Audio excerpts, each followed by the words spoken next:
I'm Sandy Garson, and welcome to my tiny kitchen where I can cook big things and help you to do the same. I understand you want to know how to make a baked pumpkin and apple dip, so here we go. Before you tuned in, I cut the squash in half. I couldn't find a pumpkin, but you can do it with a sugar pumpkin. You want to put it in the oven and bake it at about 350 for maybe an hour until it's totally soft. And then you will get what looks like this. I also baked it with an apple at the same time. And I used a Fuji apple, and I'm telling you that because certain apples have different qualities.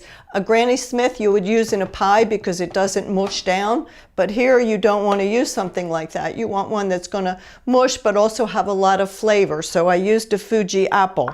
And we're going to make our dip by putting everything in the food processor that's been baked. We'll cut it up to give it a good start. And I've taken the skin off the squash. It kind of wants to come off, so you do that. And we put this in the food processor.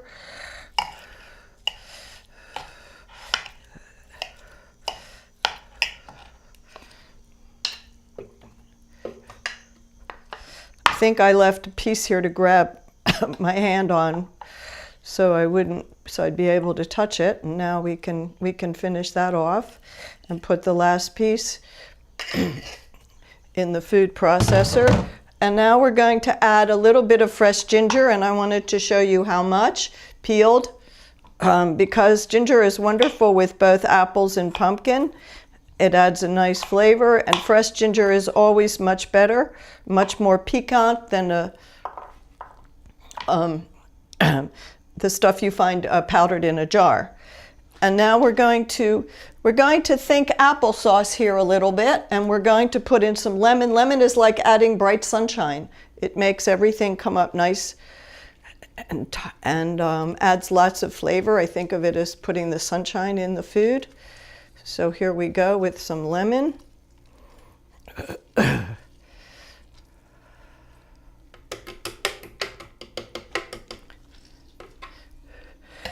And now we're going to do our spices. And it seems to me, I've heard many times, the reason people don't like pumpkin pie is because they really don't like those cloying spices. So you have a choice here.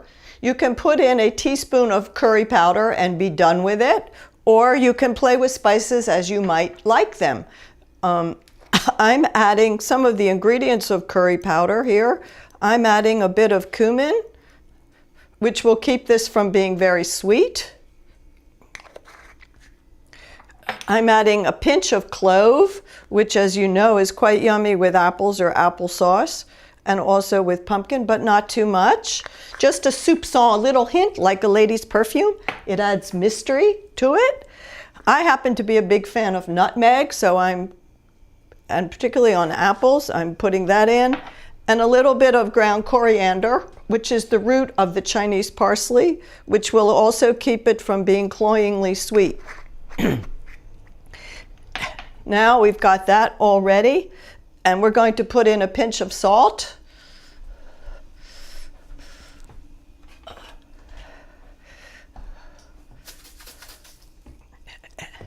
And finally, we're going to give it a whirl and check its consistency, so it's like a dip.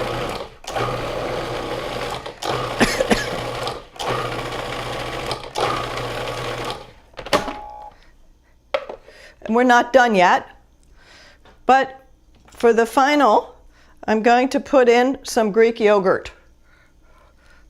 And that'll give it a nice, soft, dippy quality. If it comes out too soft, and you want it to be a little harder, you can use whipped cream cheese. That's totally up to you. It's fun to play around and just keep going and make things the way you want them and the way you like them, because you're going to eat them. Chances are, if you like it, the people you're feeding are going to love it too. So here we are. We have our dip.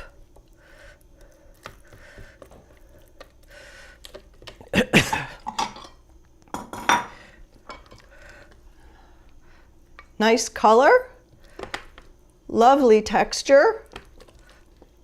And if you were here with me, you could smell that ginger. A warm and inviting aroma. And there you have it, baked pumpkin apple dip.